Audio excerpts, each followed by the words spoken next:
Mountaintops across Europe and North America, this is a familiar scene. The drama behind the starting gate. Cold muscles are massaged. Equipment is checked and rechecked. Coaches reassure their racers, and the tension mounts. Once every 4 years, that tension reaches a new high. In the Olympic giant slalom, the pressure will peak. America's Tamara McKinney knows. She is the 1984 favorite. But an American woman hasn't won a giant slalom medal since 1964, and the last U.S. gold medal came in 1952, 10 years before Tamara was born. European racers have dominated giant slalom, and they'll be fiercely competitive again in Sarajevo. The Swiss have cousins, Monica and Erika Hess, and the West Germans have sisters, Irene and Maria Eppley. Maria Eppley is a master at the giant slalom game, which comprises 2 timed runs over a vertical drop of approximately 1,000 feet. The winner is the skier with the fastest combined time. Speeds are high. Technique is exacting. There is no margin for error. In the safety of the start house, there is a final chance to prepare. On the course, danger is always present. It has caught Maria Eppley, who missed most of 1979 and 1980 with a knee injury. Maria Eppley pushes out powerfully, looking for as much speed as possible in the first few feet of the course. This is why she is successful. She's aggressive and smooth. She won the giant slalom gold medal in the 1978 World Championships at the age of 18, then recovered from her serious knee injury in 1979 to place second in the 1982 World Cup giant slalom standings with 3 victories. Last season, she was 3rd overall in giant slalom. In this race at Schladming, Austria, you get a good feeling for the challenge of giant slalom.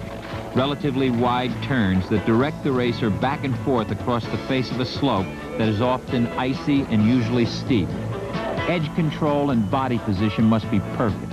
If the skier drops low on a turn, speed is lost, and therefore precious seconds. The sense of timing must be exact, and endurance is required. Part of Maria Eppley's success is also her close yet competitive relationship with her older sister Irene, who reflects on how they help each other. I think my sister and I are a lot of help for each other during races, especially in giant slalom, as giant slalom is the best event for both of us. That starts in training, and it ends in competition at the finish when we give the information through walkie-talkie. The idea of giant slalom was originally to fill the gap between slalom and downhill. So we have faster turns, but during the years it has developed more into a direction to become closer to slalom. So it's more in favor of a specialist, of a slalom specialist or a technical specialist generally. To my opinion, it's technically the most difficult discipline. It requires perfect turns and also perfect feeling for your skis, as well as perfect carving, if that's the word. And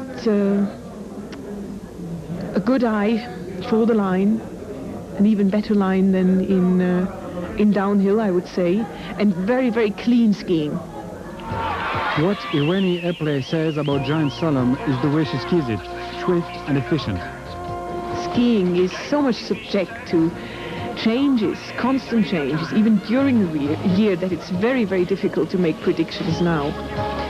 But I believe the experienced racers will make it. Unless we have a surprising victory, which is somehow a rule of the Olympic Games. But if you're under pressure and if you have a lot of expectations to carrying with you, but not experience, if it's your first Olympics, I think you're not very likely to win. Irene is no Olympic newcomer.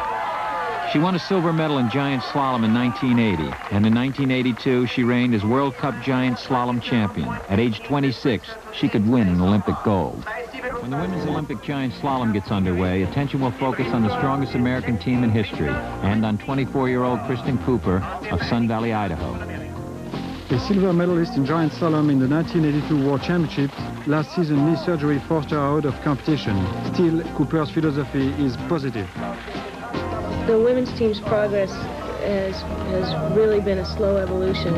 For sure, everyone has taken note of it now that we're the best team in the world last year. But basically, we have a group of say 5 or 6 women that have been together for about 4 or 5 years on the World Cup. We have a lot of experience, and we've slowly gained confidence throughout the years as we've had results. And we also have a staff that stayed with us for that same amount of time. And both those things together, we've learned how to work together, how to really be relaxed on race day and bring the best out in ourselves. And I think it's continuity, and right now we also have a lot of depth in the team, a lot of young girls coming up, so that when one of the veterans doesn't have a good day, there's always someone else that jumps in there. If Christine's knee is strong, an Olympic medal may await her at the finish line. But she told me there are others to watch. I'd say the people to beat are many, probably half of them on the U.S. team right now, because we have so much strength. In slalom and giant slalom, it'll be obviously Erika Hess, if she is as strong, of Switzerland. Both the Epley sisters, Maria and Irene from Germany. We've got Tamara, Cindy, Nelson. Heidi Preuss is another one who hasn't skied slalom and giant slalom in a couple years because of injuries, and she's looking really strong, and she's got a lot of desire. Those will probably be the strongest. Also, Hanni Wenzel from Liechtenstein is coming back, and she was out with an injury last year, so it's hard to know where she'll be at. But generally, I think we all look into ourselves to find the most strength, and you try and be as strong as you can in certain races. And if I ski my best, I'll do better than anyone else. And so I kind of look at it that way more than who there is to beat. Vail, Colorado's Cindy Nelson is another top contender. At age 28, she'll be the oldest woman in the Olympic giant slalom and the most experienced. She has already raced in 2 Olympics, winning a bronze in downhill in 1976, but the Sarajevo Games will be her last. The Olympic Games are unique for a World Cup racer because we compete against all the rest of the teams all winter long, and we know the girls were accustomed to how they ski, which courses they're stronger on, and I find that after having raced already in 2 games that you really bring out the racehorse in the Olympics.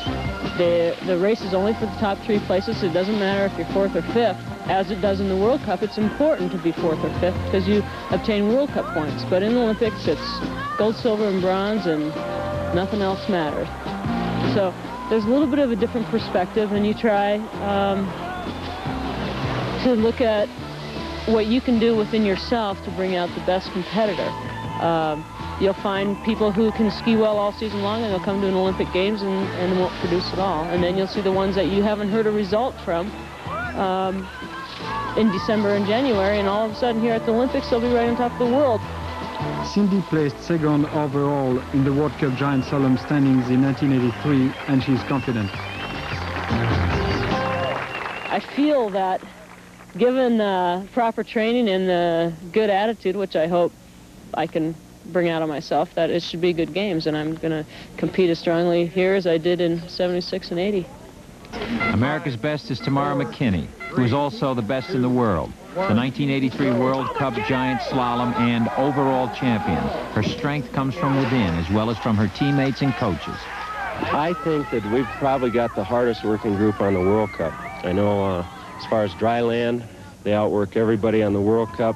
As far as John McMurtry's training program for GS and slalom and Ernst Hager's training program for downhill, we run at least as many number of gates, and most of the time more gates than anybody else. They also have a tremendous team spirit, so if anybody gets down, whether it's a cold, flu, something like that, or it's an actual injury, just like Tamara racing in the World Championships with a cast on, she almost got a medal out of that.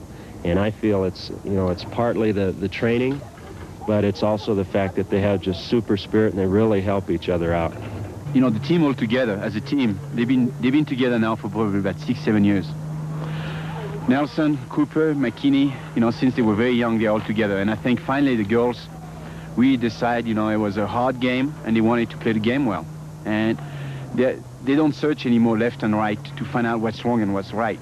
You know, some days we're doing well, some days we're doing bad. And I think the girl, they're just trying to do as best as they can every day. And I think that's a big part of it. Tamara is probably one of the most talented skiers on the World Cup. She's a slight girl in size, but she's got the best touch on the snow of just about any woman there. I think as far as an all-around skier, she's right on top. Concentration and precision are unmistakable.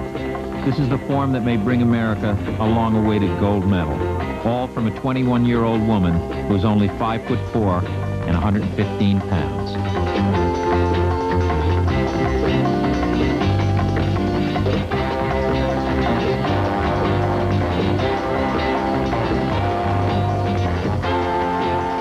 Coaches and racers around the world have analyzed this graceful yet explosive technique.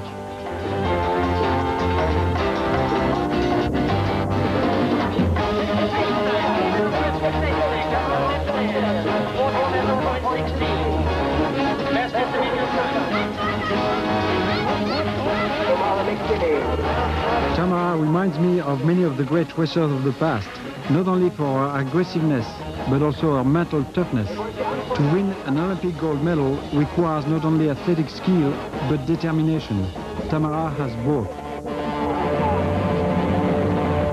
Tamara McKinney, teamed with Kristen Cooper and Cindy Nelson, gives American skiing a chance to sweep the Olympic giant slalom. In every Olympics, there is the potential for an upset. For a young racer like 19-year-old Monica Hess, a promising Swiss, to suddenly ski into the Olympic spotlight. Certainly, Sarajevo, Yugoslavia will have its surprises. It is hard to predict winners and losers, but Monica Hess has the name of a champion. Her cousin Erika is Europe's best technical skier, and Monica has made dramatic improvement from 93rd in the giant slalom rankings in 1981 to 9th in 1982. Last season, her technique was inconsistent. In this giant slalom, for example, she is sometimes smooth, holding a fast line. Then, only a few gates later, she is rough, lacking rhythm. These mistakes cost precious seconds, especially in giant slalom. But if Monica learns from these mistakes, she has the chance to ski well in the Olympics. Always, everything must be perfect. The skis, the wax, the racer's health, and the run. And in giant slalom, it takes 2 runs.